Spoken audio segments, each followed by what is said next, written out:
출애굽기 12장 2절 말씀입니다. 너희는 이 달을 한 해의 첫째 달로 삼아서 한 해를 시작하는 달로 하여라. 이 말씀은 하나님께서 이스라엘 백성들을 이집트에서 인도하시던 6월절 날 하신 말씀입니다. 이 말씀을 근거로 해서 유대인들은 출애굽 당시 이스라엘 구원 역사와 가나안 땅에 정착하면서 시작한 농사절기를 기준으로 사진에서 보시는 것처럼 종교력을 지키게 되었습니다. 그냥 보기만 해도 좀 복잡하게 생기지 않았습니까? 정말 많은 절기들과 많은 날들이 있습니다. 반면에 우리 교회는 전통적으로 교회력을 지킵니다. 교회력은 예수님의 생애와 구원 사역을 중심으로 이루어진 신앙의 시간 체계입니다. 초대교회 성도들은요, 유대인이었기 때문에 처음에는 안식일과 유대인의 절기를 지키며 살았습니다. 그러다가 313년에 로마 제국이 기독교를 공인하면서 이제 본격적으로 교회력이 시작됩니다.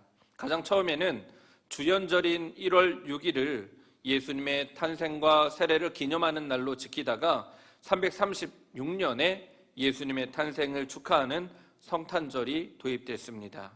그리고 부활절을 준비하는 사순절, 성탄을 준비하는 대림절 등이 덧붙여지면서 지금의 교회력이 완성되었습니다. 그래서 교회력의 새해는요, 1월 1일이 아니라 대림절부터 시작합니다. 그리고 2025년 대림절은 오늘 11월 30일 주일입니다. 그래서 오늘부터 12월 21일까지 4주 동안 우리 교회는 대림절을 지키며 교회력이 새롭게 시작되는 것입니다. 이미 오신 예수님께서 왜 이 땅에 오셨는지, 또 성육하신 목적과 그 의미를 묵상하는 절기이며, 또 다시 오실 예수님을 기다리는 절기가 대림절입니다. 더불어 매일매일 말씀과 성령으로 저와 여러분의 마음에 찾아오시는 예수님을 영접하는 절기가 12월 한 달 대림절입니다. 대림절은 영어로 어드벤트라고 합니다.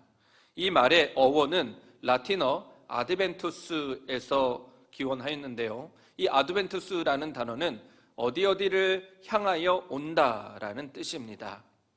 로마가 세계를 다스리던 때에 황제가 즉위를 하면 의례 황제는요, 자기가 다스리는 지역들을 순방하게 되어 있습니다.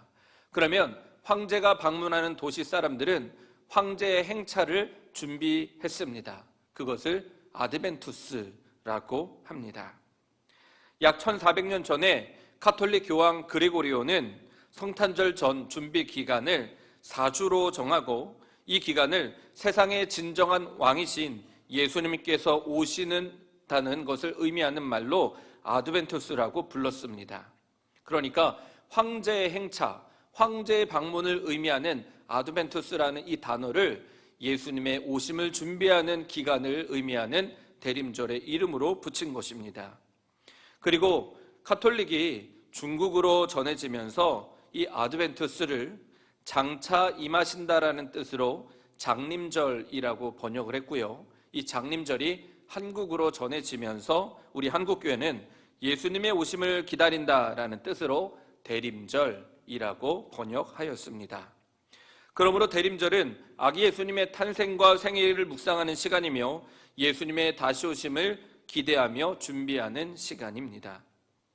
세상 사람들은 교회보다 훨씬 빨리 크리스마스 장식의 캐롤을 울리면서 크리스마스 분위기를 연출하고 있습니다. 왜냐하면 크리스마스는 1년 중에 돈을 가장 많이 벌 수 있는 큰 대목이기 때문입니다. 하지만 세상 사람들이 장식해 놓은 크리스마스 트리나 그들이 울려 퍼지는 이 캐롤 속에는요, 예수님의 탄생과 예수님이 왜 이 땅에 오셨는지 십자가의 구원의 의미는 찾아볼 수 없습니다. 크리스마스라는 영어 단어도요, 그리스도의 오심을 축하하고 감사하는 예배라는 뜻입니다. 하지만 세상의 12월 대림절과 크리스마스에는 예수님도 예배도 없습니다. 그렇다면 오늘 이 예배 자리에 오신 여러분들은 대림절을 어떻게, 무엇을 준비하고 계십니까? 혹시 세상의 분주한 일들과 또 개인의 바쁜 일들, 여러 가지 어려운 일들로 인해서 혹시 오늘이 대림절의 시작이라는 것을 인식하지 못하고는 있지 않으십니까? 그래서 오늘은 마가복음 1장 1절로 4절 말씀을 본문으로 대림절의 의미를 함께 묵상해 보려고 합니다.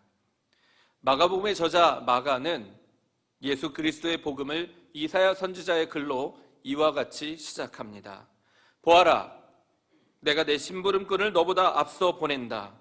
그가 내 길을 닦을 것이다. 광야에서 외치는 이의 소리가 있다. 너희는 주님의 길을 예비하고 그의 길을 곧게 하여라. 하나님은 예수님의 성육신을 준비하시기 위해서 먼저 심부름꾼을 보낸다고 말씀하십니다. 이 말씀은 말라기 4장 5절 말씀과도 이어집니다. 주의 크고 두려운 날이 이르기 전에 내가 너희에게 엘리야 예언자를 보내겠다. 이처럼 예수님의 이 땅에 오심을 가장 먼저 준비하신 분은 다름 아닌 여호와 하나님이십니다. 세상이 죄로 물들어 있고 그 누구도 하나님께서 이 땅에 오셔서 우리를 구원해 달라고 간청하지도 않았는데 하나님께서는 우리를 위해서 예수님을 준비해 주셨습니다.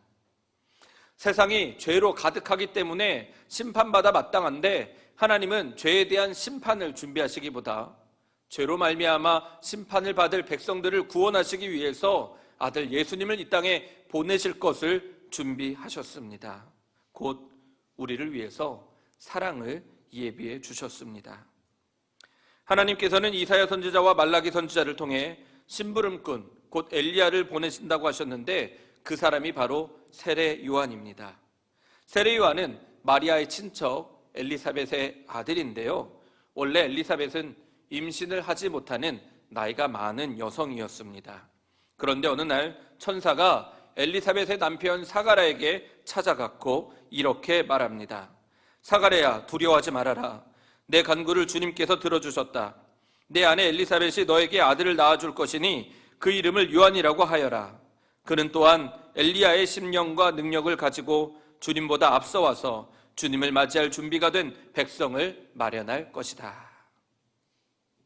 10달이 지나서 엘리사벳이 아들을 낳게 되었는데 이 아들의 이름은 요한이 되었습니다.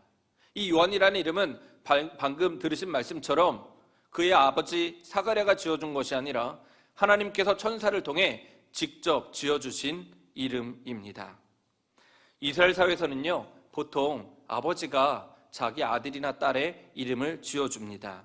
왜냐하면 이름을 지어준다는 것은 이름 짓는 아버지가 이름을 지어주는 자녀의 모든 것을 소유한다라는 의미를 가지고 있기 때문입니다. 그러니까 아버지가 아들의 이름을, 아버지가 딸의 이름을 지어주면 그 아들, 그 딸은 누구의 소유가 되느냐? 바로 아버지의 소유가 된다는 것입니다. 소유라는 것은 말 그대로 재산을 의미합니다. 이스라엘 사회에서는요, 아들이나 딸, 자녀는 부모의 재산과도 같았습니다. 그런데요, 이 요한이라는 이름을 누가 지어줬습니까? 그의 아버지 사가랴가 아니라 하나님이 직접 지어주신 것입니다. 즉, 이 요한이라는 사람은 하나님께서 보내신 심부름꾼이요 하나님의 아들이라는 것입니다. 그렇기 때문에 이 세례 요한을 통해서 이사야 선지자 또 말라기 선지자의 말씀이 성취된 것입니다. 그렇다면 하나님의 심부름꾼으로 이 땅에 태어난 요한은 예수님의 오심을 어떻게 준비했겠습니까? 마태복음 3장 1절 2절 말씀입니다. 그 무렵에 세례자 요한이 나타나서 유대 광야에서 선포하여 말하기를 회개하여라, 하늘나라가 가까이 왔다 하였다. 하나님의 심부름꾼 세례 요한은 예수님의 오심을 준비하기 위해 광야로 갔습니다. 그리고 광야에서 말씀을 선포합니다. 무슨 말씀을 선포했습니까? 회개하여라, 하늘나라가 가까이 왔다 라는 말씀을 광야에서 선포했습니다. 뭔가 이상하지 않습니까? 예수님의 오심을 선포하려면 세례요한은 사람들에게 하나님의 말씀을 선포해야 합니다. 그런데 광야는 어떤 곳입니까? 광야는 여러분이 알고 있는 것처럼 사막과 같은 곳입니다. 광야는 말 그대로 사람이 살 수 없는 황량한 사막입니다. 사람이 한 사람도 없는 곳입니다. 그런데 세례요한은 그 광야에 가서 아무도 없는 그 광야에서 하나님의 말씀을 선포하고 있는 것입니다. 아무도 없는 곳에 가서 외친다는 것은 이해할 수 없는 행동이지요. 하지만 광야의 의미를 알고 있는 유대인들에게는 굉장히 큰 의미로 다가왔습니다. 광야는 히브리어로 미드바르라고 합니다. 이 단어의 어원은 하나님의 말씀을 의미하는 다바르라는 단어에서 파생됐습니다. 그리고 성전에서 하나님께서 임재하셔서 말씀을 선포하시던 법궤, 그 법궤가 있던 곳을 드비르라고 합니다. 이 드비르는 지성소를 말하는데 이 드비르도 다바르라는 단어에서 파생됐습니다. 그러니까 광야는 사람이 살지 못하는 사막과 같은 땅이 아니라 그 의미를 넘어서 하나님께서 임재하시는 거룩한 지성소와 같은 공간이자 하나님께서 말씀을 선포하시는 곳이며 하나님의 말씀을 상징한다는 것입니다. 세례요한은 바로 하나님께서 임재하시는 광야 지성소에서 하나님과 함께 하나님의 말씀을 선포함으로 예수님의 오심을 준비한 것입니다. 그렇다면 이 시대를 살아가는 저와 여러분에게 있어서 하나님의 말씀이 선포되는 예수님의 오심을 준비하는 광야 지성소는 어디이겠습니까? 성탄을 준비하고 맞이할 우리의 광야는 어디라고 생각하십니까? 성경을 보면 인생을 광야에 비유합니다. 사람들은 자신의 고달픈 삶을 광야와 같다고 여깁니다. 힘들고 어려운 일이 끝도 없기 때문입니다. 문제 하나를 해결했다 싶으면 또 저기서 문제 하나가 터집니다. 문제 하나, 어려움 하나를 감당하기도 어려운데 설상가상 여기저기서 계속해서 나를 힘들게 하는 어려움들이 찾아옵니다. 정말 달갑지 않은 불청객과 같은 것이 그런 문제들입니다. 이런 바람잘날 없는 고달픈 인생을 성경은 광야와 같다고 표현합니다. 그렇기 때문에 광야 같은 우리 인생이야말로 하나님의 임재가 간절히 필요한 곳입니다. 하나님의 말씀이 다른 곳이 아니라 우리 광야 같은 인생에 선포되어야 한다는 것입니다. 예수님께서 오셔서 나의 모든 문제를 해결해 주셔야 하는 곳이 바로 저와 여러분의 광야 같은 인생임을 기억하시기 바랍니다. 이 문제들은 나의 힘으로는 도저히 감당할 수 없기 때문에 예수님께서 오셔서 예수님의 말씀만으로 우리의 삶의 모든 문제를 해결해 주셔야 합니다. 그렇기에 우리는 하나님의 임재를 갈망해야 합니다. 광야 같은 인생길을 걸어가면서 내 힘으로, 나 혼자만의 힘으로 이 광야 같은 인생을 감당하는 것이 아니라 예수님이 내 삶에 오셔서 말씀을 선포하심으로 모든 문제, 모든 어려움을 능히 해결해 주시기를 간절히 소망해야 한다는 것입니다. 광야에서는 하나님 없이는 단 한순간도 살 수 없습니다. 광야길을 40년 동안 걸었던 이스라엘 백성들은 낮에는 구름 기둥으로 밤에는 불 기둥으로 하나님께서 함께해 주셨습니다.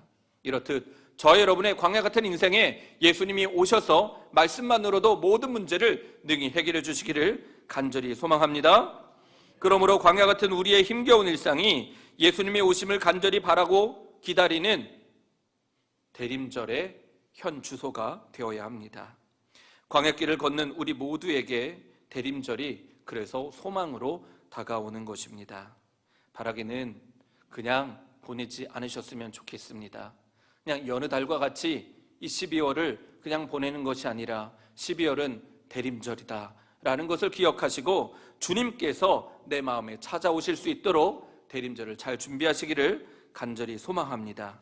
누구보다 간절한 마음으로 세례 요한과 같이 하나님의 말씀을 여러분의 인생 광야에 선포하는 12월 한 달이 되시기를 간절히 축원합니다. 그렇다면 우리는 이제 앞으로 4주 동안 이어질 이 대림절 기간에 하나님과 함께 하나님의 말씀 안에서 하나님의 말씀으로 무엇을 준비해야 하겠습니까? 세례 요한은 광야에서 예수님의 오심을 준비했는데 예수님의 오심을 준비하며 이렇게 외쳤습니다. 오늘 본문 4절입니다. 세례자 요한이 광야에 나타나서 죄를 용서받게 하는 회개의 세례를 선포하였다. 마태복음 3장 2절입니다. 회개하여라, 하늘나라가 가까이 왔다. 예수님의 오심을 준비하는 세례 요한은 회개를 선포했습니다. 예수님을 맞이하기 위해서 필요한 준비는 바로 회개라는 것입니다. 여기서 사용된 회개라는 단어는 헬라어로 메타노이아라고 합니다. 단순히 감정적으로 자기의 잘못을 뉘우치고 반성한다라는 뜻이 아닙니다. 우리는 교회 생활을, 신앙생활을 오래 하면서 회개하라는 말씀을 정말 많이 들어왔습니다. 회개하라고 하면 무엇이 생각나십니까?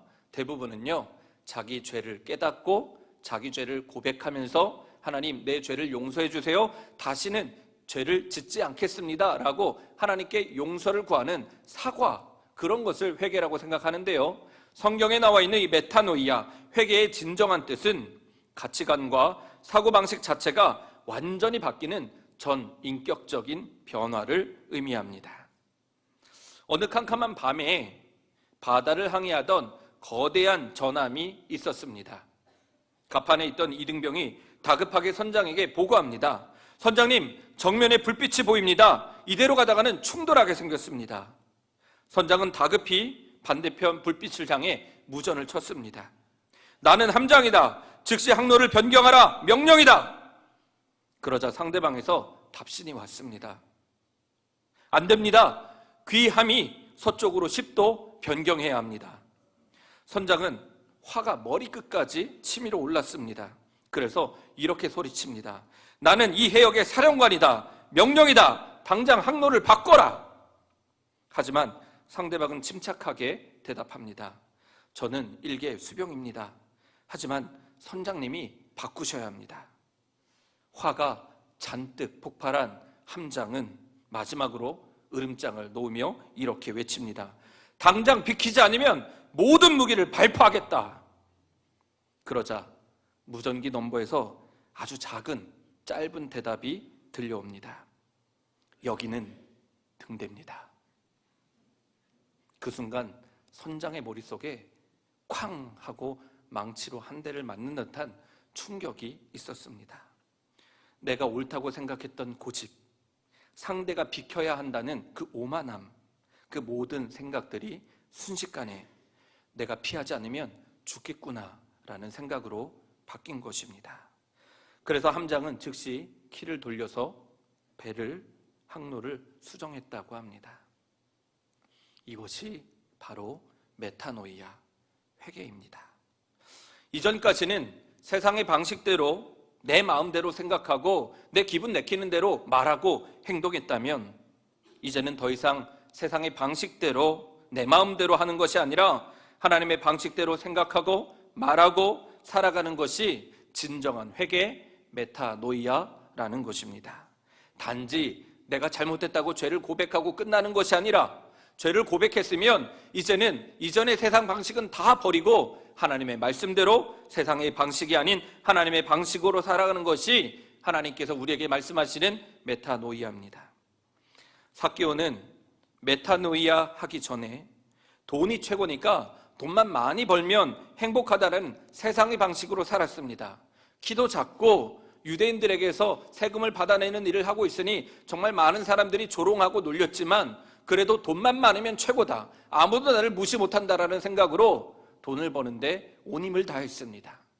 그랬던 삭개오가 예수님을 만나고 메타노이아 한 후에는 예수님만이 내 삶의 전부라는 것을, 예수님만이 내 인생의 최고라는 것을 깨닫게 되었고 이전의 모든 세상 방식은 버리고 예수님을 위해서 예수님의 말씀을 따라서 살게 된 것입니다. 이처럼 삶의 가치관과 생활 방식이 180도 바뀌는 것을 메타노이아라고 합니다. 그러므로 사랑하는 성도 여러분, 대림절 4주 동안 우리가 성탄절을 위해 준비해야 할 것은 바로 진정한 회개, 메타노이아라는 것을 잊지 마시기 바랍니다. 하나님과 함께 하나님의 말씀으로 아직까지 바뀌지 않은 세상의 방식이나 세상의 그런 좋아하는 것들이 있으시다면 12월 한 달 동안 모든 것들을 다 버리시고 하나님께로 돌아오시기를 간절히 소망합니다. 마지막으로, 그렇다면 우리가 왜 메타노이아를 해야 하겠습니까? 다른 절기도 아니라 이 대림절 절기에 메타노이아를 해야 하는 이유가 무엇입니까? 그것은 바로 하나님 나라가 가까이 왔기 때문입니다. 세례요한이 이렇게 선포했습니다. 회개하여라, 하나님 나라가 가까이 왔다. 성서시대 당시에 로마의 지배를 받고 있던 이스라엘 백성들에게 하나님 나라는 죽어서 가는 곳이 아니었습니다. 그들에게 하나님 나라는 하나님의 통치가 임하는 것을 의미했습니다. 당시 유대인들은 로마의 압제 속에서 다윗과 같은 강력한 왕이 나타나서 우리를 독립시켜 줄 것을 간절히 염원했습니다.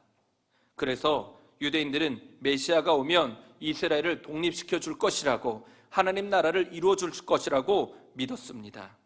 하지만 세례 요한이 선포한 하나님 나라는 그들이 생각하는 세상의 방식의 하나님 나라가 아니었습니다. 하나님 나라는 칼과 창으로 세우는 나라가 아니라 메타노이아를 통해서 세상의 방식을 버리고 하나님의 말씀에 순종하며 주님의 통치, 주님의 다스리심을 받는 나라가 하나님 나라라는 것입니다. 요한은 하나님 나라가 가까이 왔다고 이야기합니다. 여기서 가까이 왔다라는 단어는 헬라어로 엥기켄이라는 단어인데요, 이 엥기켄이라는 단어는 먼 미래에 언젠가 올 것이라는 뜻이 아니라 이미 도달했다, 지금 코앞에 닥쳤다라는 뜻입니다. 그러니까 하나님 나라가 10년 후에 이루어질 것이다, 50년 후에 이루어질 것이다 라는 먼 미래가 아니라 지금 우리의 삶의 현장에 뚫고 들어왔다, 지금 막 왕이신 예수님께서 도착하셨고 예수님의 통치가 시작됐다라는 왕권 교체를 의미하는 표현입니다. 그렇기 때문에 우리에게 성찬을 준비하는 대림절은 진정한 회개, 진정한 메타노이아가 선행되어야 합니다. 그럴 때 우리는 하나님 나라를 온전히 경험하게 될 것입니다. 그런데요, 여기서 또 이상한 표현이 하나가 있습니다. 하나님 나라가 오면 마음이 어떨까요? 우리나라가 1945년 8월 15일에 광복을 맞이했을 때 우리 조상들이 어떻게 했습니까? 너도 나도 할 것 없이 태극기를 들고 길거리에 나가 기뻐하며 소리를 질렀습니다. 대한, 독립, 만세, 기뻐했습니다. 한 사람도 회개하거나 반성하는 사람들이 없었습니다. 그런데 세례 요한은 하나님 나라가 가까이 왔다라고 선포하면서 회개하라고 이야기하고 있는 것입니다. 왜일까요? 왜냐하면 세상 나라는 힘과 돈이, 권력이 지배하지만 지금 정권이 교체된 하나님 나라는 하나님의 공의와 사랑으로 다스려지는 전혀 다른 차원의 나라이기 때문입니다. 하나님 나라는 예수님을 구주로 영접하고 죄사함을 받은 의로운 사람만이 들어갈 수 있는 나라입니다. 어린 시절 주일학교 때 불렀던 노래가 생각납니다. 돈으로도 못 가요 하나님 나라, 이런 노래가 있었습니다. 힘으로도 못 가는 나라, 하나님 나라입니다. 무엇으로 갑니까? 믿음으로 가는 나라가 하나님 나라라는 것입니다. 예수님을 믿고 예수님을 나의 왕으로 영접하고 예수님 앞에 세상의 방식을 버리고 하나님 말씀, 예수님의 말씀대로 살겠습니다라고 메타노이아 하는 사람만이 들어갈 수 있는 나라가 바로 하나님 나라입니다. 그렇기 때문에 하나님 나라가 가까이 왔다 한들 회개하지 않으면, 메타노이아 하지 않으면 하나님 나라를 구경할 수도 들어갈 수도 없다는 것이지요. 하나님 나라가 왔을 때 이미 메타노이아하고 예수님을 왕으로 모신 사람은요, 하나님 나라가 기쁘고 즐거운 나라가 됩니다. 하나님 나라가 오면 반드시 무엇이 임하는지 아십니까? 심판이 임합니다. 예수님을 영접한 사람에게 임하는 심판은 기쁨과 보상의 은혜의 자리가 될 것입니다. 하지만 회개하지 않으면, 메타노이아 하지 않으면 여전히 죄 가운데 하나님을 믿지 않고 예수님을 부정하며 살아가는 사람들에게 하나님 나라가 온다면 그것은 아주 무서운, 두려운 심판이 될 것입니다. 왜냐하면 그들에게 받을 것은 지옥밖에 없기 때문입니다. 앞서 말씀드린 전함과 등대의 이야기처럼 내 인생의 선장이 여전히 나와 같다면 그 사람은 결코 하나님 나라에 들어갈 수 없습니다. 하나님 나라가 가까이 왔다는 것은 진짜 왕이 오셨다는 것을 의미합니다. 나는 왕이 아닙니다. 여러분, 여러분의 인생의 왕은 여러분이 아닙니다. 바로 예수 그리스도이심을 기억하시기 바랍니다. 그러므로 내가 내 인생의 왕이라는 옛날 생각은 다 버리셔야 합니다. 지금까지는 내가 원하는 대로 말하고 생각하고 행동하고 다른 사람에게 상처 주는 말도 하고 행동도 하고 내 기분 내키는 대로 감정을 부렸다면 그것은 메타노이아 하지 않은 것입니다. 어리석은 양과 같은 모든 헛된 생활 방식을 버리셔야 합니다. 그것이 하나님 나라를 준비하는 것입니다. 진짜 내 인생의 왕이시며 내 삶의 주인님이시며 선한 목자이신 예수님께 여러분의 삶의 통치권을 내어드리는 것이 우리가 12월 한 달 대림절 절기 동안 준비해야 할 메타노이아입니다.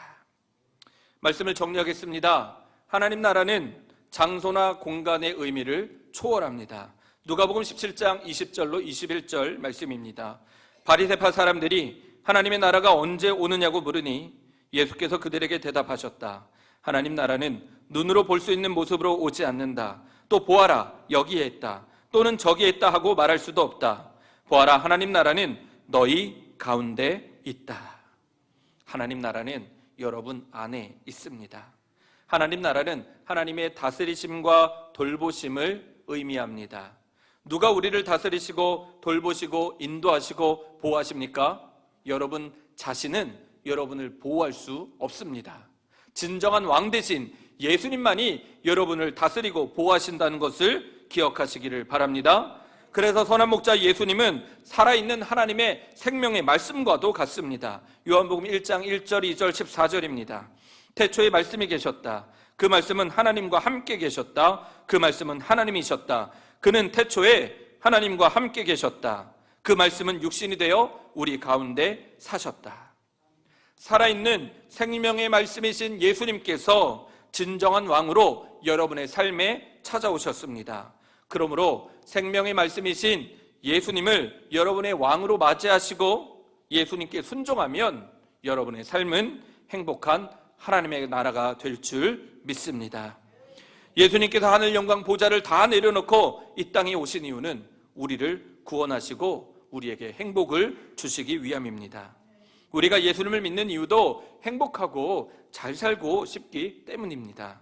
그렇다면 이 4주의 대림절 절기 동안 메타노이아를 준비하셔야 합니다. 아기 예수님의 탄생을 축하하고 다시 오실 예수님을 기다리기 위해서 오늘 우리와 함께 하시는 하나님과 함께 준비할 것은 잊지 마십시오. 내가 왕이 된다라는 생각은 버리고 예수님이 내 삶의 왕이라는 것을 기억해야 한다는 것입니다.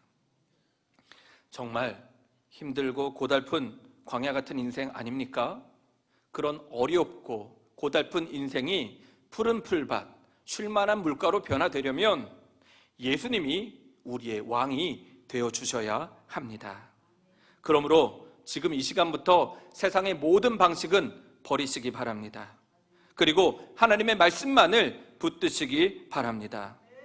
지금 하나님께서 우리에게 주신 말씀은 어려운 수학 공식이 아닙니다. 양자 역학과 같은 어려운 말이 아닙니다. 그저 대림절 4주 기간 동안 메타노이아, 세상 방식 버리고 예수님을 왕으로 맞이하라 라는 단순한 말씀입니다. 이 말씀을 12월 한 달 동안 마음에 새기시면서 여러분의 삶에 임재하시고 말씀을 선포하시는 예수님을 왕으로 모시기를, 그래서 이번 4주는 그 어떤 때보다도 성탄절을 잘 준비하는 한 달이 되기를 축원합니다. 그래서 여러분의 매일과 여러분의 가정과 일터와 우리 장의교회가 하나님의 사랑으로 돌보심을 받고 또 하나님께서 친히 다스리시는 진정한 하나님 나라가 되기를 주님의 이름으로 간절히 축원합니다. 기도하겠습니다. 좋으신 하나님, 오늘부터 대림절이 시작되었습니다. 이 12월 한 달을 세상 사람들처럼 분주하고 바쁘게 보내는 것이 아니라 매일매일 예수님이 우리의 왕 되심을 기억하며 세상 방식, 세상의 감정과 기분들은 다 내려놓고 오직 주님의 말씀을 기억하며 주님과 함께 대림절을 잘 보낼 수 있도록 은혜 베풀어 주시옵소서. 12월 한 달이 우리의 삶이 하나님 나라가 되기를 준비하는 절기가 되게 해주시고, 성탄절에 주님과 함께 하늘의 기쁨을 누리는 장외의 모든 가족들 되게 하여 주시옵소서. 주님께 모든 감사와 영광을 올려드리며 예수님의 이름으로 간절히 기도합니다. 아멘.